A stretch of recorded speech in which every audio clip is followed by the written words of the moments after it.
This is a story that involves stalking, psychological torture, alleged sexual abuse, kidnapping, and murder. Listener discretion is advised. And Christine said to me, they're supposed to be on a plane. You definitely got a kidnapping now. He had no plans to come back. David had upwards of $1 million in cash. Having that type of upbringing really causes you to develop some sense of entitlement. She was the one who was in control of Tom. Didn't realize how much she was in control of Dave. Thomas and Amy weren't concerned about him. At that point, it was all hands on deck. We knew we had a needle in a haystack type case. It's September 8th, 2007. And Christine Belford is living her worst nightmare. Her 3 girls were due home 2 days ago from a trip to Disney World with their father and grandmother. But communication with her ex-husband, David Matusiewicz, has gone radio silent. Every second feels like the girls are slipping further and further away. Christine knows that she might come off as paranoid or hysterical, but she believes to her core that something isn't right and her girls are in danger. Pacing around her empty house isn't helping to bring her daughters back home. So Christine decides to turn to the Newcastle Police Department. 911, what's your emergency? I'm Jeff Schreiner. I was the missing persons detective for Newcastle County Police. When I was on the phone with Christine, the tone of her voice, the way she came across, she was very concerned. Being involved in these before, of parental fighting between divorced parents, I didn't go overboard. They were supposed to be back on a Sunday, and now we're like into Tuesday and Wednesday. It really didn't cause alarm to me because I'd seen these cases before. The father either broke down or sometimes they like to be a little spiteful and just not bring them back on time. But you could tell in her voice she thought something was wrong. At this point, Christine and David have been living separately for 8 months. Christine's focus has always been to put the children first and find a family structure that works best for them. I'm Timothy Hitchings. I am Christine's lawyer. Christine wanted them to co-parent. She wanted the children to live with David part of the time, with her part of the time, for them to be able to work as a team, as parents, even if though they could not be a team as husband and wife. However, the divorce proceedings could take a while, and there needs to be a temporary plan in place for parenting the girls. Christine has been through a divorce before and knows that stability and consistency are of the utmost importance for children during these difficult transitions. David, however, is more focused on punishing Christine for filing for divorce in the first place. David wants to make Christine hurt the way that he has been hurting over the past couple months. So he wants to exert the ultimate control over her and punish her as much as possible. David wanted to make all the decisions and without her input. We had a mediation in March of 2007 to discuss who was going to have temporary custody or interim custody of the children. He wanted to make all the decisions, and she didn't want to fight him at that point. So she agreed at that point temporarily to let him make the decisions. After filing for divorce, Christine and Katie had moved in with Christine's grandmother. She needs to find a permanent residence before she can have the girls come to live with her part-time. And on top of that, she needs to find a new job. David fired her from her job at his clinic at a time in her life when things weren't going really well. Her goal was to eventually get on her feet financially.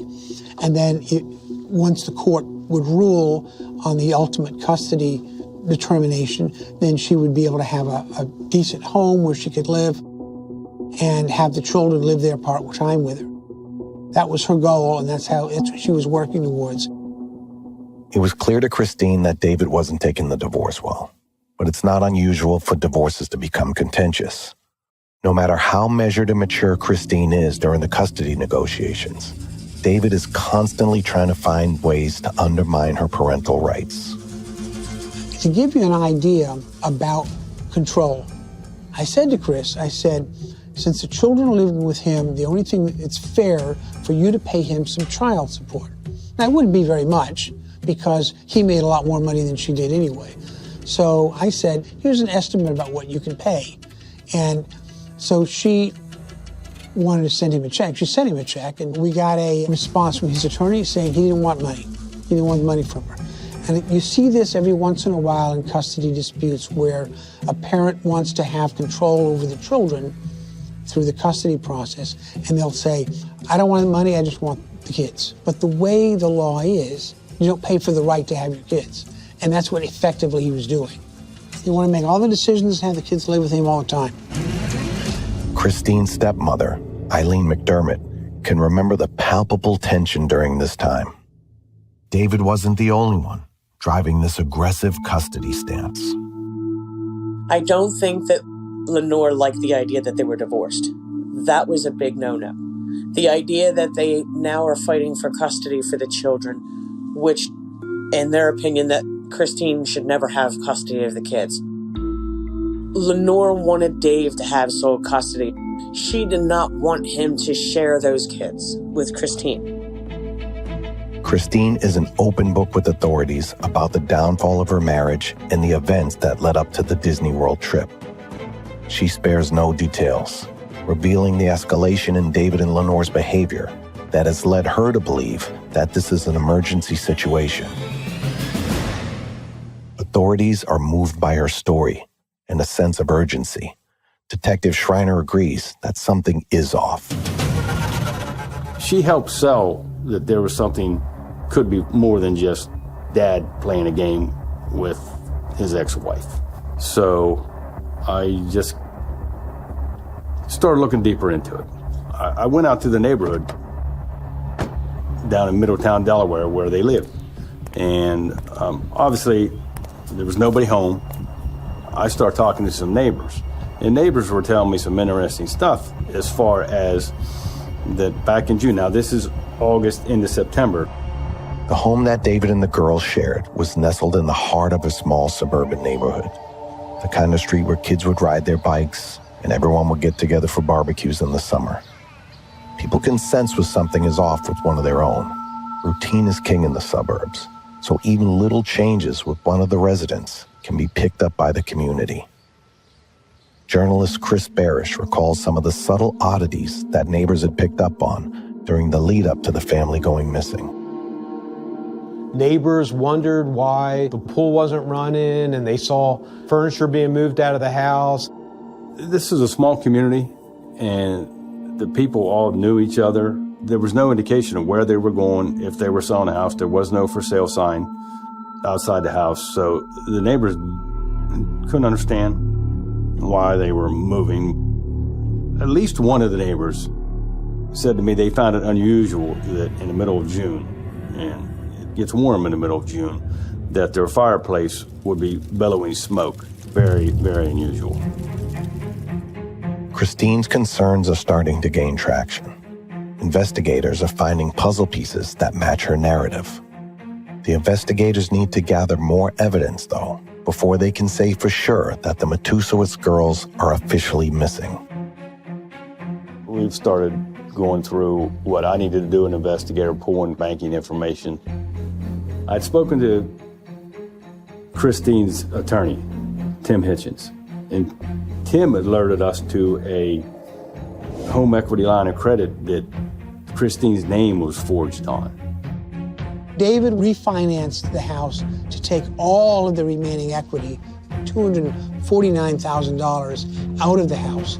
He was able to get a notary public to accept a signature that he or somebody under his direction had forged of Christine Belford's name on that mortgage application. And while Christine is entitled to that money just as much as David is, he is now the one on the run. With almost $250,000, it is becoming clear to law enforcement that David sees this as far more than an extended vacation. All that combined with that information that I was starting to develop, I eventually was able to get enough information To go to the prosecutor, everything showed it's more than just him not coming home in time. Now that I have established a crime, I was able to then obtain a search warrant for the residence in Middletown, Delaware, in September 2007. Investigators are hopeful that the family home will have clues that will give them some indication of where David and Lenore are heading. But they'll soon learn that nothing with the Matusiewicz family is ever so simple. As soon as we pulled up, you look in the back was a swimming pool. It was all green. There was a car, I believe it was a Chevy Impala. It was backed in towards the garage door. Didn't have any license plates on it. The house, for somebody who's an eye doctor, was very disheveled from the outside alone. Once inside, it was pretty much vacant. There was some trash in the kitchen trash can. There was a little bit of furniture in the center of the living room, but it was pretty cleaned out. There was just a bunch of trash. The Matusiewicz house, which had once been the bustling home to 8 people, is now silent and eerily empty. Investigators walk into each room, finding exactly what they found in the room before: nothing. It was clear the family had no intention of returning to the house in this state. But so far, there is nothing to explain why they left. Until something in the living room catches Detective Schreiner's eye. The most interesting thing I found is when I went to the fireplace. And it was nothing but ashes, except the only thing that did not burn was David and Christine's divorce papers. There was something bitter with this, really bitter now. Detective Schreiner is grateful for this one piece of evidence that points to a potential motive for David and Lenore skipping town. But if David and Lenore left town because of the divorce, Detective Schreiner still has no evidence telling him where they were heading. The family seems to have vanished into thin air. With Christine completely in the dark, detectives turn to the only other people who might be able to help find David and Lenore. I reached out to Thomas. I could never track him down, so I actually left my number for him to call me. Eventually, he did call me. I spoke to him. He seemed overconfident in himself, kind of cocky, like I'm smarter than you type deal. His answers were really vague. He didn't know when they were coming back. A lot of didn't knows, and he had no concern at all about where his wife, son, and grandkids were.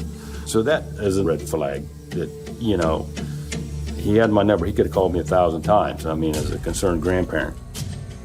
Detectives know that time is precious, and with Tom suspiciously unhelpful, they turn to the only remaining Matusiewicz who might be able to help them. We drove over to New Jersey and met Amy face to face. Amy was not nearly as brash. She was kind of the opposite of Thomas. Amy was trying to be more down to earth and more friendly, I guess you could use that term. Amy and Thomas are so vague. And again, they both had my numbers. If they even were concerned, you'd think they would call the lead detective looking for their family members. They never once called. Detectives have a gut feeling that Tom and Amy know much more than they're letting on. Nobody denies that the Matusiewiczes are a tight-knit family. But are they close enough to commit kidnapping together? Tom was a puppet. If Lenore told him to jump, he would say how high. And that was even in company. Even before any of that. She was the one who was in control of Tom. Didn't realize how much she was in control of Dave. We're used to hearing that people say family's number one, that's the most important thing. Well, it's not the most important thing. What's right and what's wrong is the most important thing.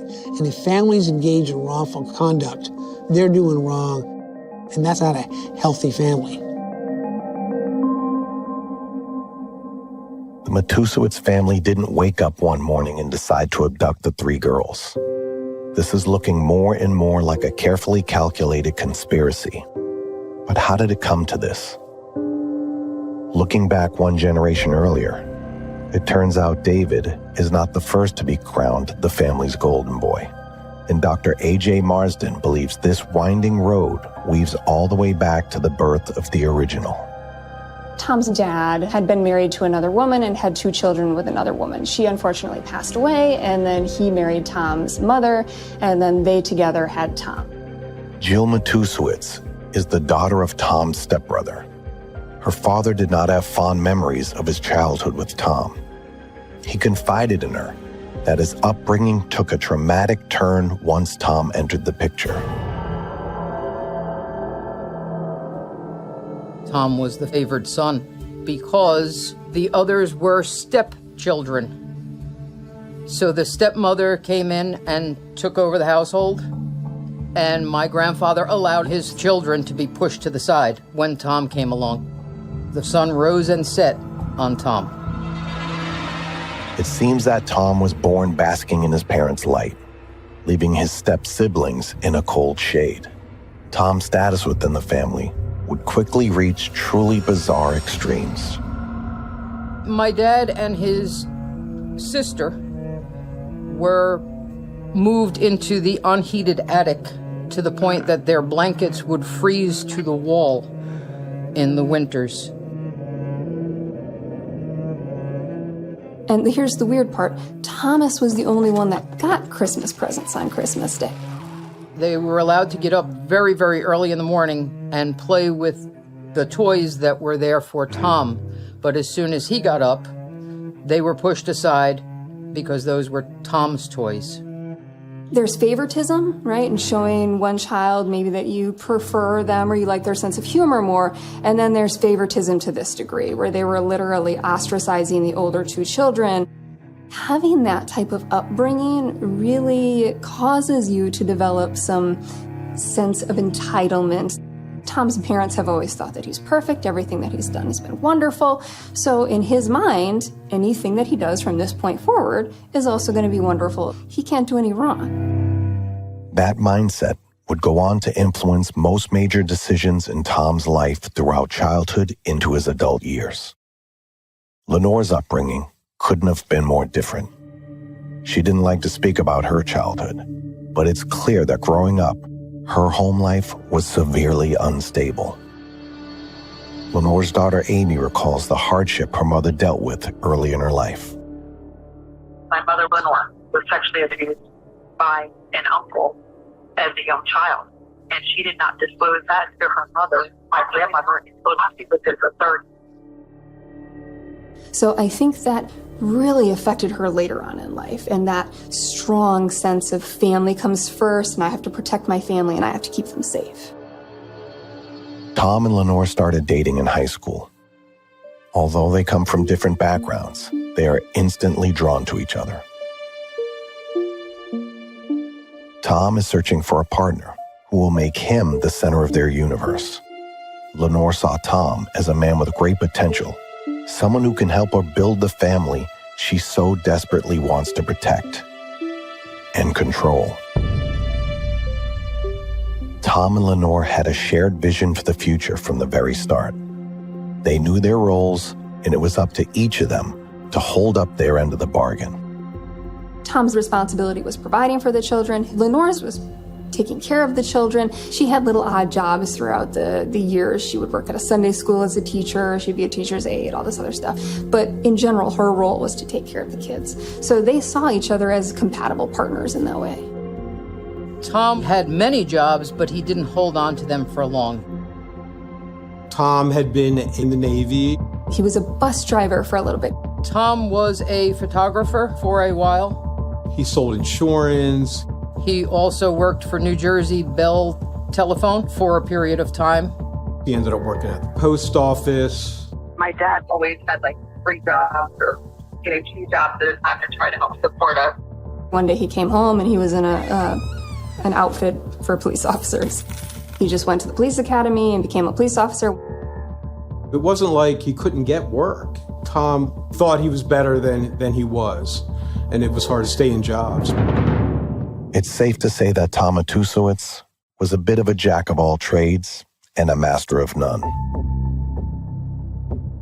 Bob Romano recalls the 6 years he and Tom were brothers of the badge.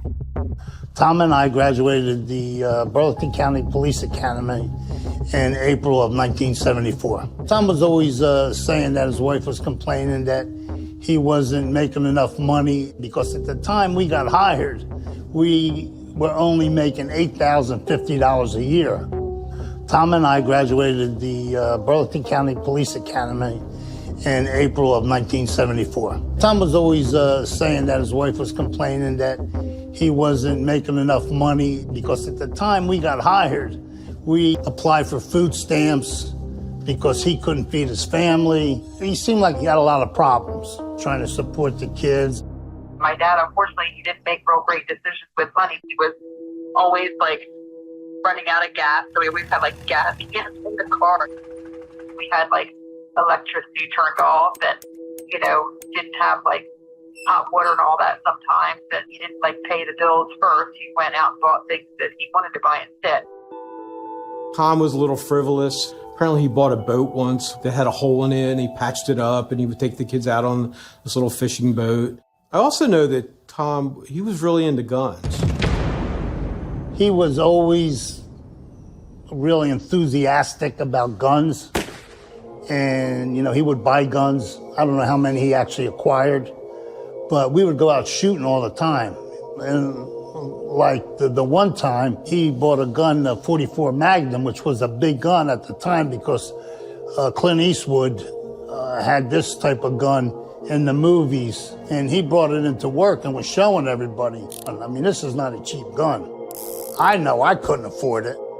And he finds the money to afford this gun, and then he's complaining that he can't feed his kids. So I could never get where his priorities were. Tom will not be told what to do or how to live his life. His reckless disdain for authority puts his family in a constant state of risk. Unable to take a hard look in the mirror, Tom develops a deep resentment of the government.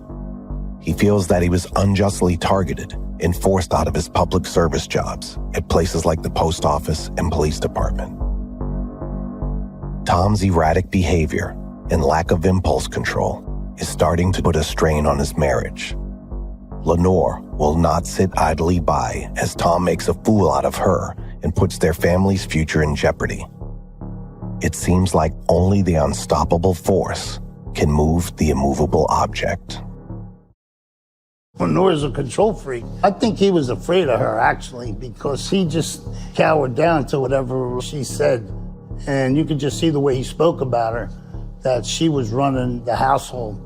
He would say that, well, Lenore says I got to get another job. Lenore says I got to get more money. I guess he thought that was going to relieve his problems, the second job, but all it did was cause more problems.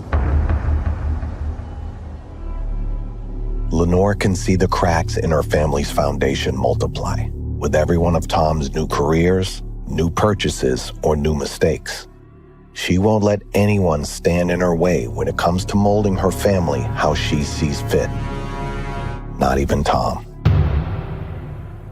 Lenore absolutely was the dominant in their relationship, and Tom was extremely submissive to her wants. Not necessarily her needs, but her wants. With the exception, of course, of Tom having a career. But, whatever Lenore wanted is what Tom jumped and did. Lenore successfully entrenches herself as the shot caller in the Matusiewicz household. However, she knows this family needs a true provider. It's clear Tom is too unpredictable, too undisciplined. She needs someone who is able to take her direction without questioning her authority. Lenore's behavior of getting what she wanted from those kids when they were children, to a point. She seemed to be molding them when they were children. Although they were undisciplined, it was get mom this, do this for mom. So mom got what she wanted. As the children grew, Lenore's focus shifts more and more towards the family's rising star, David. A hardworking and studious young man, David is Lenore's last hope at securing her family's future. Lenore needs to do everything she can to make sure David doesn't fail in the same ways Tom did. David was always very smart, like he was always reading a lot and like playing with chemistry sets. David was very smart and odd at the same time. He didn't like to run and play normal, kids out in the woods at my grandfather's house. He didn't like that. That's when the other kids were, riding bikes, doing the higher level education kind of thing. We were sent to drama club and, things like that, music and, things that, exercise your brain. All the responsibility that Lenore had initially put on Tom, she started to put that on David. You got to do good in school. You got to get good grades. If you don't get good grades, you're not going to go to college. If you don't go to college, you're not going to get a good job and you're not going to be able to provide for the family. I would say our parents definitely encouraged him. And with my brother, he was very intelligent to the point where he didn't have to do 2 years of college, that he had graduated a little bit ahead of time because he goes above and beyond. David delivered on all of Lenore's hopes and dreams. He excelled in college and even purchased his own thriving optometrist practice. Her puppeting has been a resounding success.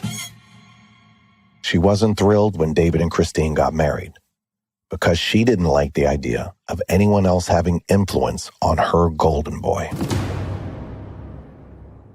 But there was nothing more important to Lenore than David having children, and for that, he needed a wife. Nothing was more important than ensuring the Matusiewicz family would continue into the next generation. So having grandkids in general is a joyous occasion, right? So any parent would be excited to have grandchildren. For Lenore, this is not only just the excitement of having grandchildren, her first grandchildren, but also David's grandchildren. So her favorite child just had children, and she's excited about that. So that throws this whole idea in Lenore's head that, okay, David has succeeded, he's taken care of the children, he's produced offspring. Lenore's relentless desire for control over the next generation of the Matusiewicz clan has led directly to David and Christine's divorce. The court's decision to have the girls live with David until Christine can get on her feet has only given Lenore more power. And now, almost 11 months after their divorce was finalized, Christine realizes that Lenore will stop at nothing to keep her family under her reign. We started pulling credit card information, and the last of anything we could find of his or the kids or Lenore Matusiewicz existing was in North Carolina, where they stopped and got fuel with a credit card. That picture was starting to get painted. It didn't take many strokes on the canvas to tell me we got a bigger problem. David wasn't taking any chances and was covering all of his tracks. The money from the mortgage fraud would easily bankroll life on the run for a while. But if David wanted to disappear forever, he'd need a whole lot more. It was also discovered he'd sold his practice. He'd sold his optometry practice to the optometrists who were working for him. With the sale of his successful business, David's cash reserves have grown to a shocking and dangerous $1 million. At that point, it was all hands on deck. Definitely got a kidnapping now. He had no plans to come back. It's not paranoia if you end up being right, which is a regret I think we all had, that we didn't 100% believe Christine. David had upwards of $1 million in cash when he took off. I've had other cases that I had the idea where they may be going, or I had direction of travel or something like that. This one, I had nothing, plus a 2-week head start, plus our suspect with all this cash with him. We knew we had a needle in a haystack case. Next time on Very Scary People. This was a big turning point. He writes, "No more Mr. Nice Guy. It's time to take the gloves off." They've been in touch with him, but they're just lying to you. In all my years as a detective, I've never seen a case quite like this. There's been a child found in a lake in Texas. We were doing everything we could domestically to find them. Now the focus moved international.